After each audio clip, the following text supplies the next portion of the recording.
ছাত্ৰ-ছাত্ৰীসকল তোমালোকক স্বাগতম জনাইছোঁ। আমি ইতিমধ্যে ভয়েস চেঞ্জৰ ওপৰত এটা ভিডিঅ' আলোচনা কৰিলোঁ। ভয়েস চেঞ্জ কেনেকৈ কৰে তাৰ বেসিক ৰুলখিনি আলোচনা কৰিলোঁ। এইটো পাৰ্ট 1। তোমালোকে এই চেনেলটোত গৈ প্ৰথম সেই পাৰ্ট 1টো চাই ল'বা আৰু আজি আমি তাৰ পাছৰখিনি আলোচনা কৰিম। আমি অকণমান কুইক এটা ৰিভিজন কৰি লওঁ। সাধাৰণতে কি হয়, এটা বাক্য এটা সেন্টেন্স অৰ্থটো চেঞ্জ নোহোৱাকৈ দুই ধৰণে প্ৰকাশ কৰিব পাৰি। এটা হৈছে এক্টিভ ভয়েসত, এটা হৈছে পেসিভ ভয়েসত। My mother cleaned the room, মোৰ মায়ে ৰুমটো চাফা কৰিলে। একেধৰণে একেটা অৰ্থতে the room was clean by my mother, ৰুমটো মোৰ মাৰ দ্বাৰা চাফা কৰা হ'ল। অৰ্থ একেটাই, কিন্তু প্ৰকাশভংগিটো অলপ সলনি হৈছে। সেইটোৱে প্ৰথমটো, এটা হৈছে এক্টিভ ভয়েস, এটা হৈছে পেসিভ ভয়েস। যিটো সেন্টেন্সত ডুৱাৰ অফ দ্য একশনে অৰ্থাৎ কামটো কৰোঁতাজনে বেছি গুৰুত্ব পায়, প্ৰাধান্য পায়, সেইটো হৈছে এক্টিভ ভয়েস। তেওঁ পোনপটীয়াকৈ কামটো কৰে, তেওঁ এক্টিভত থাকে। ইয়াত মাই মাদাৰে পোনপটীয়াকৈ ক্লিন কৰিছে ৰুমটো, মাই মাদাৰে গুৰুত্বটো ইয়াত বেছি পাইছে, এইটো এক্টিভ ভয়েস। ইয়াত কিন্তু ৰিচিভাৰ অফ একশনে বেছি গুৰুত্ব পায়, কামটোৰ ওপৰত বেছি গুৰুত্ব দিয়া হয়, কিন্তু কোনে কৰিলে সেইটো ইমান ৰৈ যায়, ইমান বেছিকৈ গুৰুত্ব নাপায়, পোনপটীয়া গুৰুত্ব বা প্ৰাধান্য পায়। দ্য ৰুম ৱাজ ক্লিন, ৰুমটো পৰিষ্কাৰ কৰা হ'ল, কামটোৱে গুৰুত্ব পায়। কিন্তু ইয়াত কি হৈছে, এই এক্টিভ ভয়েসত ডুৱাৰ অফ দ্য একশ্যন এক্টিভত থাকে আৰু পেসিভ ভয়েসত ডুৱাৰ অফ দ্য একশ্যন পেসিভত থাকে, নিষ্ক্ৰিয় ৰূপত থাকে। এতিয়া আমি ভয়েস চেঞ্জ কৰোঁতে কি হ'ব, যিটো এক্টিভ ভয়েসৰ অবজেক্ট দ্য ৰুমটো ইয়াত কি হৈ যায়, ছাবজেক্টলৈ, পেসিভ ভয়েসত আহোঁতে ছাবজেক্টলৈ আহে। ইয়াৰ যিটো ছাবজেক্ট, এক্টিভ ভয়েসৰ ছাবজেক্টটো পেসিভ কৰোঁতে কি হয়, অবজেক্ট হৈ পৰে। মাই মাদাৰ এইটো অবজেক্ট হৈ পৰে, অবজেক্ট হৈ পৰিছে। আৰু এই অবজেক্টটো কি হয়, বাই প্ৰিপজিশ্যন আগত বহে। সাধাৰণতে বাই প্ৰিপজিশ্যন বহে, কিন্তু ন' থাকিলে টু হয়, ছাৰপ্ৰাইজ বা শ্বক থাকিলে এট হয়, এনেকৈ কিছুমান ৱৰ্ড আছে যিবিলাক থাকিলে বাই নহয়। তাৰপিছত চোৱা, আমি সেইখিনি পালোঁ। আৰু কি হয়, যেতিয়া এক্টিভৰ পৰা পেসিভলৈ অনা হয়, সাধাৰণতে ভাৰ্বটো কি হৈ যায়, পাষ্ট পাৰ্টিচিপল ফৰ্মত ব্যৱহাৰ হয় আৰু তাৰ আগত বি ভাৰ্ব লাগে। বি ভাৰ্বটো আমি 5টা বি ভাৰ্বৰ ভিতৰত কোনটো বহাম, তাৰ কিহৰ ওপৰত ডিপেণ্ড কৰিব, এই এক্টিভ ভয়েসটো কোন টেন্সত আছে, এই ভাৰ্বটো কোন টেন্সত আছে। এতিয়া ইয়াত ক্লিনড আছে, পাষ্ট টেন্সত আছে, সেইকাৰণে ৱাজ হ'ল। আৰু এইটো কোন নাম্বাৰত আছে আৰু কোন পাৰ্চনত আছে। এতিয়া দ্য ৰুম ছিংগুলাৰ নাম্বাৰত আছে, নহয় জানো, সেইকাৰণে ৱাজ হ'ল। পাষ্ট টেন্স আৰু ছিংগুলাৰ নাম্বাৰ থকাৰ কাৰণে ৱাজ হ'ল। আৰু এইটো বি ভাৰ্ব হ'বই, আৰু ইয়াত পাষ্ট পাৰ্টিচিপল হ'ব। তাৰ পাছত আমি গম পালোঁ যে কণ্টিনিউৱাছ টেন্স থাকিলে কি হয়, কণ্টিনিউৱাছ টেন্স থাকিলে my mother is cooking rice, কি হয়, কণ্টিনিউৱাছ টেন্স থাকিলে rice is being cooked by mother, be verb আৰু পাষ্ট পাৰ্টিচিপল ভাৰ্বৰ মাজত কি হয়, বিং বহাব লাগে। এতিয়া আমি ইয়াৰ পাছৰখিনি আলোচনা কৰোঁ আহা। ৰুল নম্বৰ 5, এক্টিভ ভয়েসৰ সেন্টেন্সটো যদি পাৰফেক্ট টেন্সত থাকে, অৰ্থাৎ যদি সেন্টেন্সটোত হেভ, হেজ বা হেড এনেকুৱা লাগি থাকে, তেতিয়া পেসিভ ভয়েসত সাবজেক্টৰ নাম্বাৰ আৰু পাৰ্চন অনুসৰি আৰু এক্টিভ ভয়েসৰ ভাৰ্বৰ টেন্স অনুসৰি has been, have been, had been বহুৱাব লাগে। আমি এক্সাম্পল চাই ল'লে বেছি ভালদৰে বুজিম। এইটো হৈছে এটা প্ৰেজেণ্ট পাৰফেক্ট টেন্সৰ এটা sentence. I have taken food, সেইটো যেতিয়া আমি পেসিভলৈ আনিম কি হ'ব, এইটো অবজেক্টটো ছাবজেক্ট হ'ব। ফুড এইটো হৈছে থাৰ্ড পাৰ্চন কাৰণে কি লাগিলে, has. Food has been taken by me, food has been taken by me. ইয়াত কি হ'ব, হেজ আৰু পাষ্ট পাৰ্টিচিপল ফৰ্মটোৰ মাজত কি লাগিলে, বিন লাগিলে। তাৰপাছত the men has sold apples, এপলছটো কি প্লুৰেল প্লুৰেল নাম্বাৰত আছে এপলটো সেইকাৰণে কি হ'ব ইয়াত যেতিয়া সাবজেক্ট হ'ব এপল have হ'ল apple have been sold by the man sold to past participle আৰু এটো have ৰ মাজত কি লাগিলে been লাগিলে apples have been sold by the man next rule to চোৱা active voice or sentence to যদি perfect continuous tense ত থাকে perfect continuous তেতিয়া passive voice or subject অনুসৰি has been being had been being had been being ব্যৱহাৰ হ'ব আমি চাই লওঁ আহা they had been playing cricket এটো এটা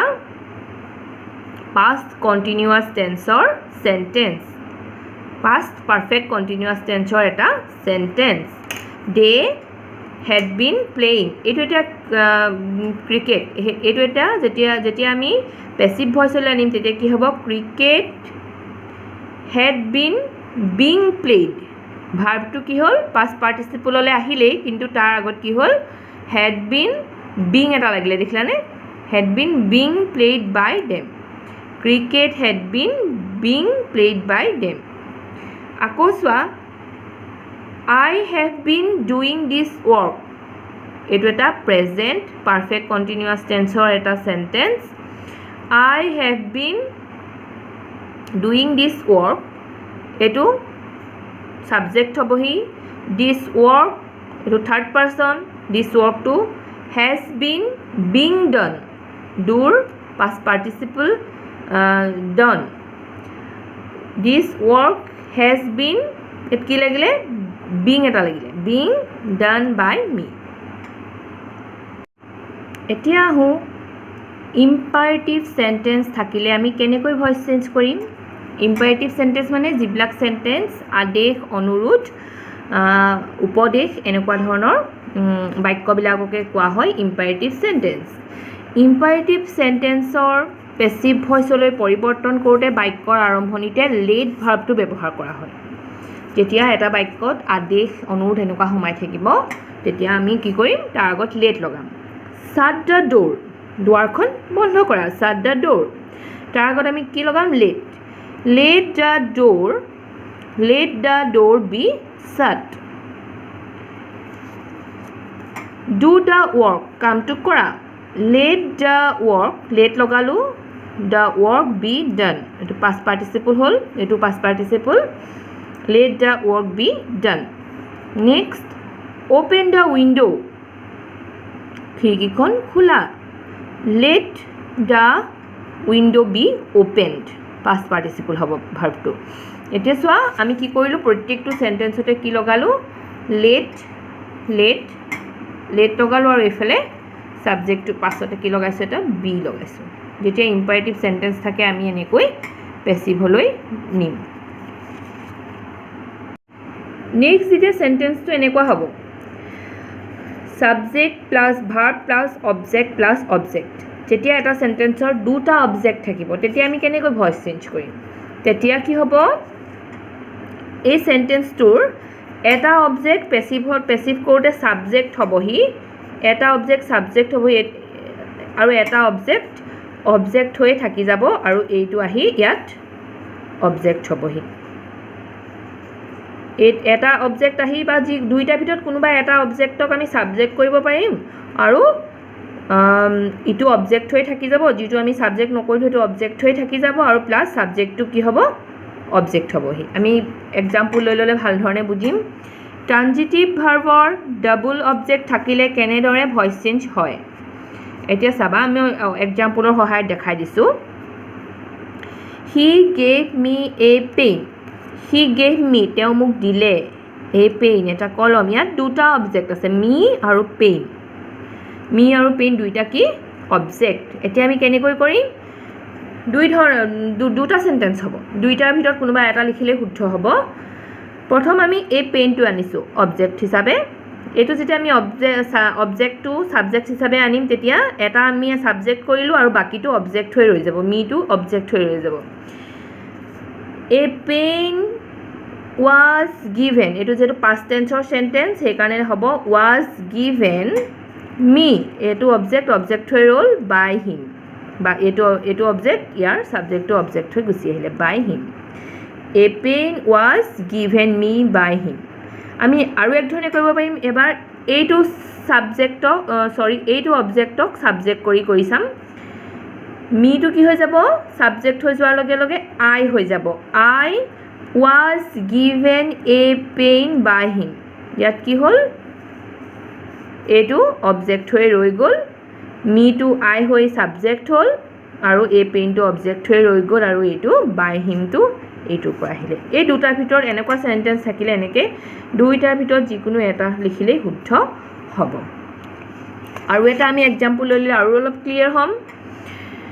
The cow gives us milk গৰুৱে আমাক কি দিয়ে গাখীৰ দিয়ে ইয়াত দুটা অবজেক্ট us আৰু milk এতিয়া আমি এইটো দুই ধৰণে দুবাৰ কৰিব পাৰিম প্ৰথম আমি মিল্ককে আনো সাবজেক্ট কৰোহি milk এটো আকৌ কোন টেন্সত আছে চাব লাগিব সেন্টেন্সটো gives আছে প্ৰেজেন্ট টেন্সত আছে milk is given us আমাক গাখীৰ দিয়ে by the cow গৰুৱে দিয়ে এবাৰ আজটোক সাবজেক্ট কৰিম আজটো সাবজেক্ট কৰিলে কি হ'ব উই হৈ যাব মই লিষ্টখন দিছো হেখন চাবা ইয়াৰ পাছতে দিম উই টু যেহেতু প্লুৰেল ফৰ্ম উই লগত ইজ নহয় কি হ'ব আৰ হ'ব we are given milk by the cow দেখিলানে যেতিয়া এই দুটা অবজেক্ট থাকে তাৰে এটা সাবজেক্ট হ'বহি আৰু এটা অবজেক্ট হৈ ৰৈ যাব বহুত বেছি টান নহয় বাৰে বাৰে প্ৰেক্টিস কৰিলে এইবিলাক কি হৈ যাব একেবাৰে সহজ যেন লাগিব আৰু এই দুইটাৰ ভিতৰত যিকোনো এটা সেন্টেন্স লিখিলে শুদ্ধ হ'ব এতিয়া চোৱা ইতিমধ্যে কলো যে সাবজেক্ট টু অবজেক্ট কৰোতে বা অবজেক্ট টু সাবজেক্ট কৰোতে কিছুমান ওয়াৰ্ড কিছুমান প্ৰনাউন চেঞ্জ হয় এক্টিভ ভয়েসৰ পৰা পেসিভ ভয়েসলৈ নিউটে হলনি হোৱা কিছুমান সাবজেক্ট